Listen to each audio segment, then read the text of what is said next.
2024 ilin oktyabrındakı seçkiler mənim ilk təcrübəm idi düzü. Olduqca çətin oldu. Çünki saxtalaşdırmanın ən çox davam etdiyi yerlərdə müşahidəçi olaraq getmişdim. Sadaxlı idi, Qızıl Hacılı idi.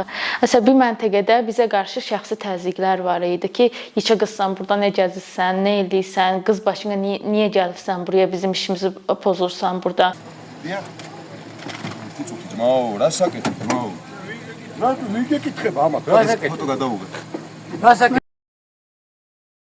გარდაბნის მეორე ნომრის უბანზე კომისიის ხელმძღვანელი გამოიჩინა გარკვეული აგრესიულობა. ეს აგრესიულობის მთავარი მიზეზი იყო ის, რომ მე დავდექი აპარატურის უკან და დავიწყე დაკვირვება რეგისტრაციის აპარატისა. და ამან გამოიწვია საარჩევნო უბნის ხელმძღვანელის რეაგირება. ის გარკვეულწილად გრძნობდა თავს დაძაბულად და მითხრა, რომ 2 მეტრის შორის უნდა დამდგარიყავი, არ მქონდა უფლება, რომ რეგისტრატურის აპარატის ukან დამდგარიყავი და გარკვეული şelaparakanlığa moxta ჩვენს შორის.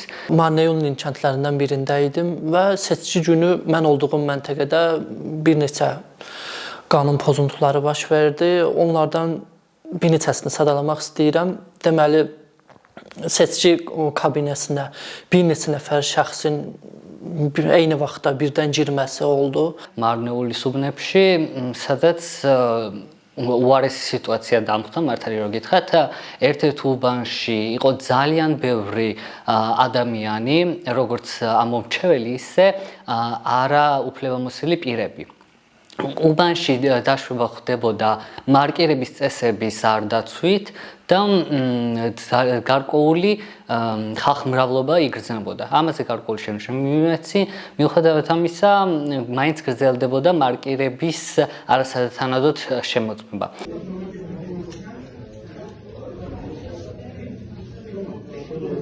Bəzi insanların məsələn səs verirdilər, ona ştamp vurmurdular. Hansı ki müxalifət yönümlü insanlar var idi orada və çox bilirdilər kimin nə olduğunu və bəzisinin səsi sayılmasın deyə ştamp vurmurdular bəzən. ამ უბანში ასევე იყო ქართული ოცნების გონგო ორგანიზაციის წევრები, ერთი ორგანიზაციიდან რამდენიმე დამკვირვებელი, ამაზე საჩივარის დავწერე. მაგ მომენტში მდივანმა დროებით გაიყვანა კონკრეტული ეს პირი. ისინი გამოირჩეოდნენ გარკვეული interesit ქართული ოცნების მიმართ და İki seçici komissiya üzvü şəxs yerindəcə bülletini götürərək orada imzaladı, öz adının qarşısından imza atdı, adını tapdıqdan sonra dairələri apardı, yəni hamının gözünün qarşısında kabinetə girmədən dairələrdə istədiyi nömrəyi xalqa da göstərə apardı, qutunun içinə saldı kağızı.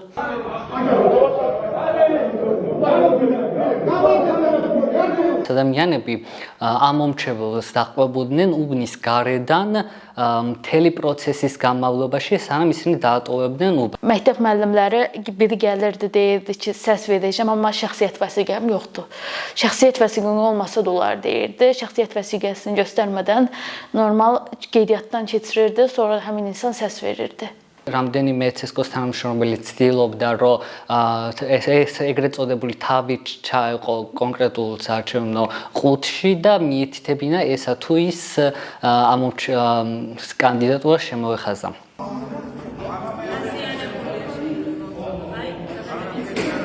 Və seçki məntəqəsində istər komissiya sədri bir şəxs bəzən bir neçə dəfə fiziki cəhətdən və yəni bir neçə saat ərzində hər dəqiqədə bizə psixoloji cəhətdən təzyiqlər göstərirdi. Bizim belə deyim, bu aktivliyimiz onların işinə gəlmədiyinə görə yəni bizə qarşı idilər.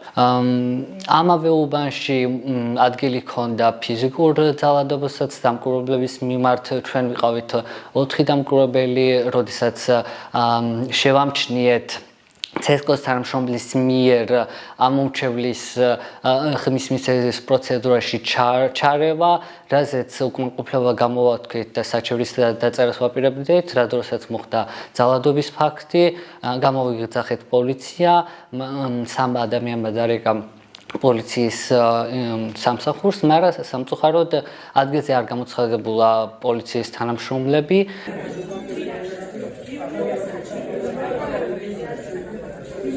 Təkcə bir dəfə yazdım şikayəti.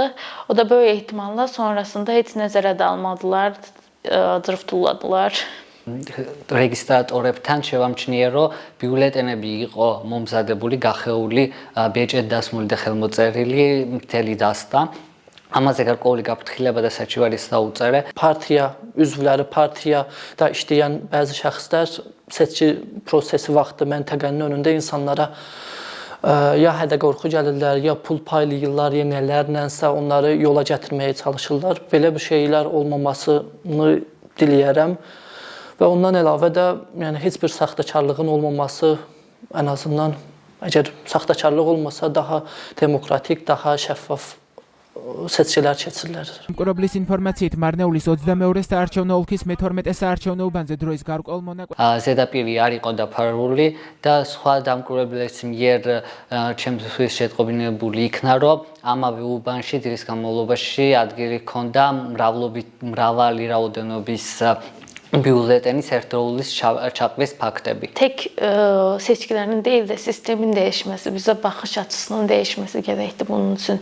Daha azad şekilde gedə insanlar gedə səsini verə, daha pula satılmaya və fərqli məcburiyyətlərdən gedib səs verməyə hansısa bir kandidata. პროცესის სახში მივლენ და თავიანთ შვილებს სახეებში უყურებენ, არ უნდა იფიქრონ, რომ რატო გაიყიდნენ თუ რაიმე პრიორიტეტის სანაცვლოდ ესა თუ ის გაყალბების სქემას ხელი შეუწყოს.